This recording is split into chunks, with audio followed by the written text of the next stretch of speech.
இனமும் குலம் குணமும் என்ன தேகம் துடித்தால் கண்ணீரு கூந்தல் கலைந்த கனியே கொஞ்சி சுவைத்த கிளியே இந்த நிலைதான் என்ன விதியோ இளமையெனும் பூங்காற்று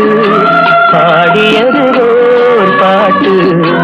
ஒரு பொழுது ஓர் ஆசை சுகம் சுகம் அதிலே